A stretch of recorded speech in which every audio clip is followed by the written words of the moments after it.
ভারতের গরু ব্যবসায়ীরা এবার বিপাকে, মুসলমানরাই স্লোগান দিচ্ছে গরু জবেই হবে না, হবে না। এবং সেই স্লোগান ইমামদের নেতৃত্ব হচ্ছে। যেই ভারত পরিকল্পিতভাবে গরুকে গরু মাতা বানিয়ে মুসলমানদেরকে একটি নির্যাতনের পরিকল্পনা করেছিল, সেই মুসলমান যেন দাবার গুটি ঘুরিয়ে দিয়েছে। এমনকি প্লেকার্ড হাতে নিয়ে মুসলমানের সন্তানরা তারা বলছেন গরু মাকে হত্যা করা যাবে না। অর্থাৎ পরিকল্পিতভাবে যে সকল হিন্দু সম্প্রদায়ের ব্যবসায়ীরা তারা গরুকে লালন পালন করেছিল মুসলমানদের কাছে বিক্রি করবার জন্য কুরবানি উপলক্ষে, সেই হিন্দু সম্প্রদায়ের চোখের আর্তনাদ যেন আকাশ বাতাসকে ভারী করে তুলেছে। শুভেন্দ্র দা অর্থাৎ যেই ব্যক্তি আজকে পরিকল্পিতভাবে ভারতের নেতৃত্ব দিয়ে মুসলমানদের উপরে জুলুম করতে চাচ্ছে, সেও যেন এক অসহায় দৃষ্টিতে তাকিয়ে আছে। কি চেয়েছিল আর কি হলো। এখন ভারতের মুসলমানরা কোরবানি করবে না, কোরবানি না করলে তাতে মুসলমানদের কিচ্ছু যায় আসে না। কিন্তু গরু ব্যবসায়ী যারা, তাদের গরু এখন কি করবে? নিজেদের গরু নিজেদেরই জবাই করে খাইতে হবে। 5-6 বছর 10 বছর কতদিন গরু লালন পালন করবে? এক একটি গরুর পিছনে 10 লাখ 5 লাখ 3 লাখ 2 লাখ টাকা ইনভেস্ট করে এখন সেই গরু যখন বিক্রি করতে পারছে না, লজ্জিত শঙ্কিত ব্যথিত হয়ে তারা এখন সরকারকেই দায়ী করছে। সরকারে কেমন সিদ্ধান্ত নিল।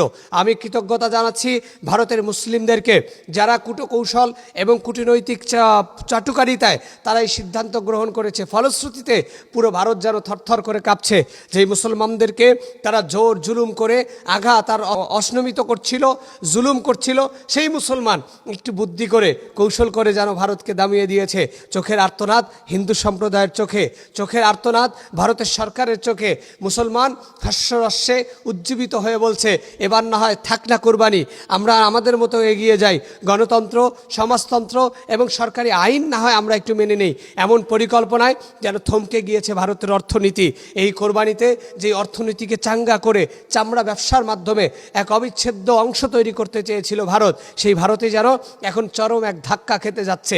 মুসলমানদের সাথে আপোষের চেষ্টা করছে, কিন্তু মুসলমান তারা তো বীরের জাতি, তারা সুকৌশলে তাদের কেমন একটি পর্যায়ে নিয়ে গিয়েছে, এখন তারা আর আপোষও করতে চায় না। আমরা বিশ্বাস করি ভারত সরকারের এখনও শুভবুদ্ধি উদয় হবে এবং সেই সুবুদ্ধি উদয় দিয়েই তারা নিজেকে পরিবর্তন করে তাদের যে অন্যায় জুলুম, ধর্ম যার যার সে তার ধর্ম পালন করবে, সেই জায়গাটাতে আঘাত থেকে বেঁচে থাকার চেষ্টা করবে।